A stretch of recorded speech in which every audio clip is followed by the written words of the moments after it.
What is up, everybody? This is Alex from IHE TV. And today I'm talking about Brad Pitt.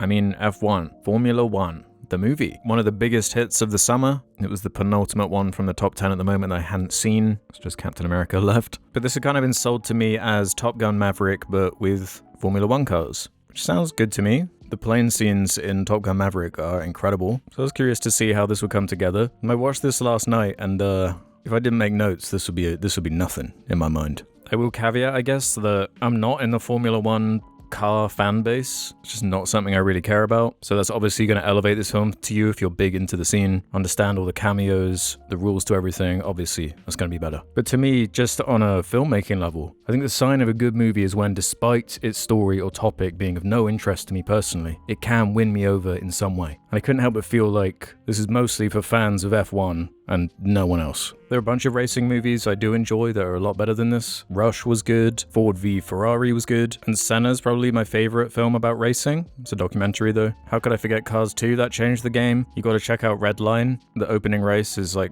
one of my favorite races in all of cinema. Bruh, and don't even get me started on the pod race. Come on. So what is it that didn't work about this movie for me? I just realized how corny this is gonna sound, but it's so formulaic. Get it? Hee hee hee. But I'm serious. It's like, the joke used to be that these big, safe blockbusters were trained off focus testing and basic algorithms, but now we have AI, and it kind of feels like an AI-generated movie. I find the director Joseph Kosinski to be an Apple Store director. Fittingly, F1 is in part funded by Apple, but he has a clinical slickness that can work when it is, flying scenes in Oblivion or Tron Legacy, and then of course the big action scenes in Maverick. And a lot of the driving scenes are very well put together in the film. They're definitely the best part. It's the whole reason you're going to see it. But this is a 2.5 hour long film, and you'll notice that the spectacle is very much the focus of his films. The character stuff is so basic and uninteresting. And most of his movies have the same issue, where he comes across like he's not even interested in dialogue or exposition, which is fine, lots of people aren't, but it's like half of your film, and that free-flowing, high-energy production that's there and present for the action scenes in his films is completely ripped away whenever he has people just talking to each other. There's a scene early on in the movie where these characters are talking, and it has this frantic editing.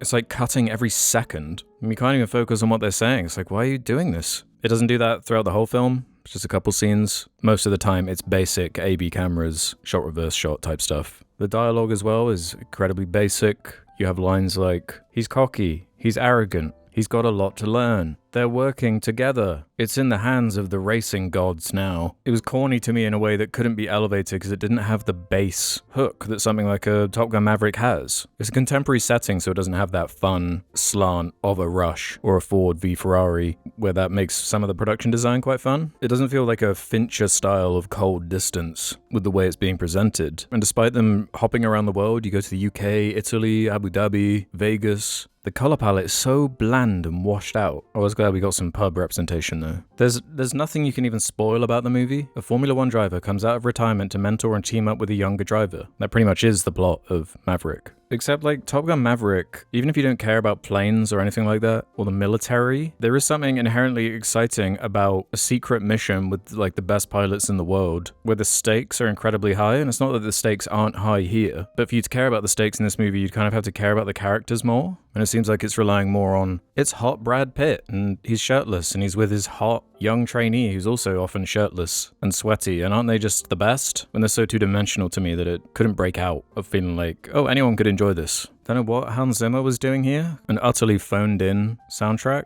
or score. The soundtrack is full of so many needle drops, especially when you get to the Vegas scene. Every minute there's a new pop banger to sell soundtracks and get streams on Spotify. That's the new matter. It did make me hungry for a McDonald's though, that's for damn sure. I feel like there is a movie about as good as a Ford v Ferrari in here. If you just cut down that runtime, cut out a lot of the fluff. The love interest stuff is just so uninteresting and feels like checking off a checklist of what has to be in a big summer movie. I'm never going to watch this again. If I want to see the racing scenes, I'll check them out on YouTube. But again, it's really not my kind of thing. But I feel like an F1 movie could be a lot better than this. That's kind of my ramble on this movie. Don't have too much to say about it. Let me know if you're a fan and what you like about it. Otherwise, to me, this is just a straight down the middle 2.5 star. Wish the pace was better. Wish the dialogue and anything that wasn't a racing scene had that same amount of care put into it. Never going to think about this again.